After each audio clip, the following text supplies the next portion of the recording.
Hello friends, welcome to my channel passion for greens. आज का video jade plant के बारे में है, जो कि एक बहुत ही पॉपुलर हाउस प्लांट है और लगभग हर गार्डनर इसे अपने गार्डन में ऐड करना चाहता है। इसे कई नामों से बुलाया जाता है, जैसे फ्रेंडशिप प्लांट, मनी प्लांट या silver dollar plant. Jade plant को क्रसूला अवाटा भी कहते हैं और इसे लकी प्लांट भी माना जाता है। कुछ लोगों का मानना है कि जेड प्लांट को घर में रखने से सौभाग्य और समृद्धि आती है। आज के वीडियो में हम जानेंगे कि जेड प्लांट को ग्रो करने के लिए हमें किन किन बातों का ध्यान रखना पड़ता है, और खास तौर पे जब हम छोटे छोटे जेड प्लांट नर्सरी से लाते हैं तो उन्हें अच्छे से ग्रो करने के लिए हमें क्या क्या करना चाहिए, और अगर हम अपने इन प्लांट्स को सिरेमिक पॉट्स में लगाना चाहें तो उसके लिए हमें किन खास चीज़ों का ध्यान रखना है। इन सभी बातों को जानने के लिए आइए वीडियो शुरू करते हैं।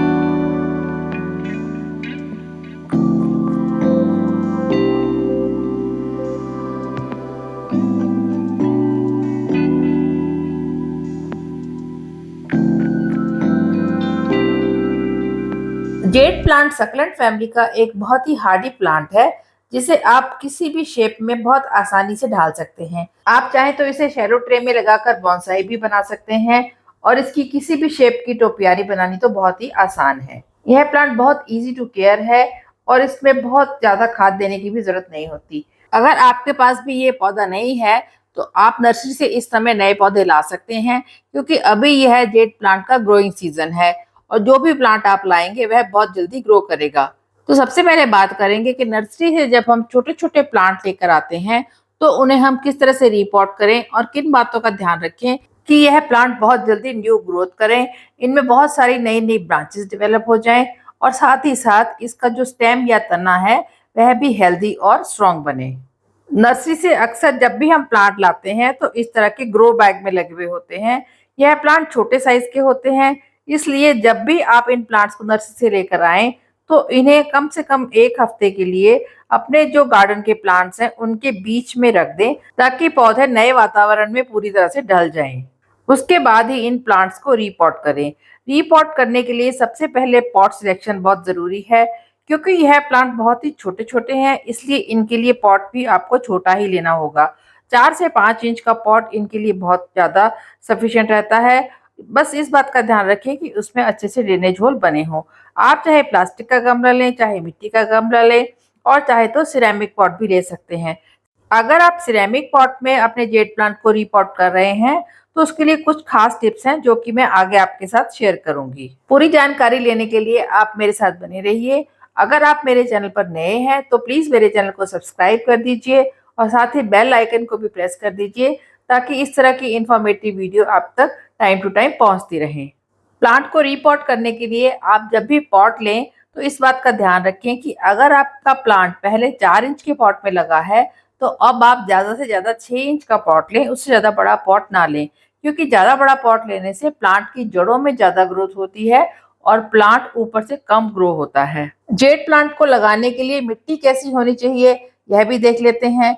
जेड प्लांट एक सकलेंट फैमिली का प्लांट है, लेकिन इसको ग्रो करने के लिए हमें स्पेशल सकलेंट प्लांट्स वाली मिट्टी बनाने की जरूरत नहीं है। यह प्लांट किसी भी तरह की मिट्टी में बहुत इजीली ग्रो हो जाता है, लेकिन बस आपको इस बात का ध्यान रखना है कि मिट्टी पूरी तरह से पोरस हो, यानी उसमें पानी बिल्कुल भी ना रुके। जैसे ही हम पौधे में पानी दें, मिट्टी से एक्स्ट्रा जो पानी है वह ड्रेन आउट हो जाए। सो जेड प्लांट के लिए सॉइल मिक्स जब भी बनाएं उसमें 40% गार्डन सॉइल ले लें। इसके साथ ही 30% रेत या मोटी बजरी वाली सैंड जरूर लें। इसके साथ ही 30% आप कंपोस्ट ले सकते हैं। कंपोस्ट आप काउडंग कंपोस्ट भी ले सकते हैं और वर्मी कंपोस्ट भी ले सकते हैं। साथ में नीम खली और फंजीसाइड मिलाना बिल्कुल भी मत भूलिए। इन सभी चीजों को मिलाकर एक वेल ड्रेन्ड सॉइल मिक्स तैयार हो जाएगा, जिसमें जेड प्लांट बहुत अच्छे से ग्रो करेगा। जेड प्लांट की अच्छी ग्रोथ के लिए सही टेम्परेचर बनाए रखना बहुत ही जरूरी है। इस प्लांट को 18 से 24 डिग्री सेल्सियस के बीच में जो तापमान है वह अच्छा लगता है, जबकि रात का टेम्परेचर अगर 10 से 13 डिग्री सेल्सियस के बीच में होता है तो भी इस प्लांट की अच्छी ग्रोथ होती है। एक इम्पॉर्टेंट सवाल यह भी आता है कि जेड प्लांट को कहाँ रखें, क्योंकि जेड प्लांट एक इंडोर प्लांट की तरह भी यूज होता है और इसे आउटडोर प्लांट की तरह भी रखते हैं। अगर आप इसे इंडोर रखते हैं तो किसी ऐसी ब्राइट लाइट वाली जगह पे रखिए जहाँ पर इसे अच्छे से रोशनी मिलती रहे और इसकी पानी की रिक्वायरमेंट को आप चेक करके ही दें। अगर आप इसे अपने बालकनी गार्डन में या टेरेस गार्डन पे रख रहे हैं तो सर्दियों की पूरे दिन की धूप इसे दे सकते हैं, लेकिन गर्मियों में आप इसे सुबह की 2 से 3 घंटे की धूप दें और दोपहर की तेज धूप से इसे बचा के रखें, तभी यह पौधा अच्छे से ग्रो करता है। नहीं तो ज़्यादा तेज धूप में रखने से इसकी पत्तियां पीली होकर सूख जाती हैं और गिर जाती हैं। अपने जेड प्लांट की देखभाल करते समय हमें उसे हमेशा सही तरीके से पानी देना है। जेड प्लांट को ना ज़्यादा पानी देना है और ना ही उसे कम पानी देना है। असलियत तो यह है कि जेड प्लांट की पानी की रिक्वायरमेंट डिपेंड करती है कि हमने जेड प्लांट को लोकेशन कौन सी दी है, यहाँ उसे कहाँ पर रखा हुआ है। अगर आपका जेड प्लांट 4 से 5 घंटे की सनलाइट में है तो उसे आपको 2 से 3 दिन में एक बार पानी देना जरूरी रहता है। इसी तरह अगर आपने इस प्लांट को इंडोर रखा हुआ है जहाँ पर इसे कम धूप मिलती है या इनडायरेक्ट लाइट मिलती है तो आप इसे 5 से 6 दिन में एक बार पानी भी दे सकते हैं। साथ ही साथ इसकी मिट्टी को भी चेक करते रहिए, जब टॉप सॉइल ड्राई हो जाए तभी इसमें पानी दें। अगर आप इस प्लांट में कम पानी देंगे तो इसकी पत्तियां सिकुड़ जाएंगी और एकदम बेजान सी डल हो जाएंगी, क्योंकि जेड प्लांट की पत्तियां जो हैं वह फ्लैशी होती हैं और उनमें पानी स्टोर रहता है। ज्यादा टाइम तक पानी ना देने से जड़ें पूरा पानी खींच लेती हैं और यह पत्तियां श्रिंक होकर सूख जाती हैं। लेकिन जैसे ही आप इनको दोबारा पानी देंगे और इनकी पानी की रिक्वायरमेंट पूरी हो जाएगी तो यह पत्तियां फिर से फ्लैशी होकर शाइनी बन जाती हैं। इसी तरह से अगर इस प्लांट में ओवर वाटरिंग हो जाएगी तो पत्तियों में एक्स्ट्रा पानी स्टोर हो जाएगा और पत्तियां पीली होकर गिर जाएंगी। इस प्लांट की पानी की रिक्वायरमेंट को अच्छी तरह से जानकर इसमें एक रूटीन से पानी दीजिए और टाइम टू टाइम इसकी मिट्टी को भी चेक करते रहिए कि कहीं इसमें ओवर मॉइस्चर ना हो।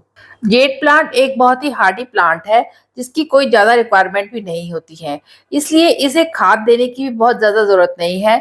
जब भी आप इसका सॉइल मिक्स बनाएं तो उसमें 30% के करीब कंपोस्ट जरूर ऐड कर दें। विंटर सीजन जेड प्लांट का डोरमेंसी का पीरियड था, इसमें इसकी ग्रोथ काफ़ी कम हो गई थी और इसमें हमने कोई खाद भी नहीं दी थी, इसलिए इस समय मार्च अप्रैल में आप इसे दोबारा से खाद दे सकते हैं। खाद आप वर्मी कंपोस्ट या काउडर कंपोस्ट दीजिए। इसके अलावा इस पौधे को कुछ भी देने की जरूरत नहीं है। पूरे साल में इसे 2 बार अच्छे से खाद दे दीजिए, इतना ही इसके लिए सफिशिएंट रहता है। बाकी इसमें टाइम टू टाइम आप फंजीसाइड वाला पानी देते रहें ताकि इसमें कभी भी फंगस लगने का डर ना रह पाए। इस प्लांट पर इंसेक्ट का कोई ज्यादा अटैक नहीं होता। कभी कभार माइली बग्स आपको देखने को मिल सकते हैं। अगर यह 1-2 टहनी पर है तो आप उसे कट कर सकते हैं। अगर आपको थोड़ा ज्यादा माइली बग्स दिख रहे हैं तो आप इस पर नीम ऑयल का या इमिडाक्लोपिड का स्प्रे भी कर सकते हैं। जेड प्लांट के फायदे क्या क्या हैं, ये जानने से पहले आइए देख लेते हैं कि अगर हमें इस प्लांट को सेरेमिक पॉट में लगाना है तो हमें किन किन बातों का खास ध्यान रखना है। सेरेमिक पॉट्स देखने में बहुत सुंदर लगते हैं, इसलिए हम डेकोरेशन के लिए जब भी प्लांट लगाना चाहते हैं तो सेरेमिक पॉट में ही लगाते हैं। मेरे भी देखिए ये जेड प्लांट इनमें लगे हुए हैं जो कि बहुत अच्छे से ग्रोथ भी कर रहे हैं। सिरेमिक पॉट में प्लांट लगाने का तरीका थोड़ा सा अलग है, तो आइए सबसे पहले इसके लिए सॉइल मिक्स तैयार कर लेते हैं। सॉइल मिक्स बिल्कुल वैसा ही रहेगा जैसा मैंने इस वीडियो में शुरू में शेयर किया है। इसमें 40% गार्डन सॉइल, 30% कंपोस्ट और 30% ही सैंड मिलाया है। साथ में फंजीसाइड और नीम खली भी ऐड करी है। जो भी आप पॉट लें उसमें ड्रेनेज होल जरूर बना हो। अब ड्रेनेज होल के ऊपर ठीकरी रखने के बाद सबसे पहले लेयर बनाएंगे इस तरह से गमले के टूटे हुए टुकड़ों की। आप चाहे तो इसकी जगह पर ईंट के टुकड़े भी ले सकते हैं और चाहे तो इस तरह से पेबल्स भी ले सकते हैं, मोटी बजरी भी ले सकते हैं। इसके ऊपर अगली लेयर बनाएंगे इस तरह की सूखी हुई पत्तियों की।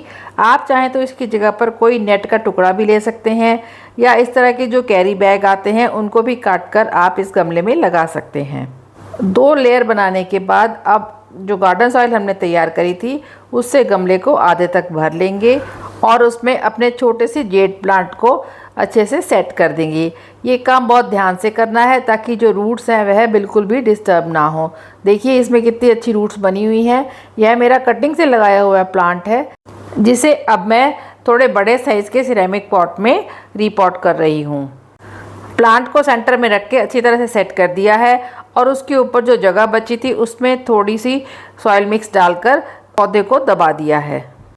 अब इस तरह से पौधा रीपॉट हो गया है। इसमें पानी देकर इसे किसी सेमी शेड वाले एरिया में रख देंगे। पौधे में अगली बार पानी तभी देंगे जब इसकी टॉप सॉइल थोड़ी ड्राई हो जाए। इस तरह से मेरे काफ़ी सारे पौधे जो हैं वह सिरेमिक पॉट्स में लगे हुए हैं और सभी बहुत ही अच्छी तरह से ग्रोथ भी कर रहे हैं। ये देखिए सबकी पत्तियां कितनी ज़्यादा हेल्दी हैं और नई नई ग्रोथ भी सब में काफ़ी नज़र आ रही है। इन टिप्स को अगर आप फॉलो करेंगे तो आपके भी जेड के प्लांट सिरेमिक पॉट्स में बहुत अच्छे से ग्रो करेंगे। जेड प्लांट ना केवल दिखने में आकर्षक होता है बल्कि इसके काफ़ी फ़ायदे भी हैं। सबसे पहला फ़ायदा तो यह है कि जेड प्लांट एक एयर प्योरीफाइंग प्लांट है जो कि कार्बन डाइऑक्साइड और बाकी टॉक्सिक गैस को एब्जॉर्ब करता है और घर के अंदर की हवा को शुद्ध बनाता है। इस प्लांट के काफ़ी सारे मेडिसिनल बेनिफिट्स भी हैं। जेड प्लांट को प्रोपोगेट करना भी बहुत आसान है। आप इसकी एक छोटी सी छोटी कटिंग को छोटे से गमले में लगाकर नए प्लांट बहुत आसानी से बना सकते हैं। सो फ्रेंड्स, ये थी जेड प्लांट के बारे में A to Z जानकारी और किस तरह से आप छोटे छोटे अपने जेड प्लांट्स को नर्सरी से लाकर सिरेमिक पॉट्स में भी बहुत आसानी से लगा सकते हैं।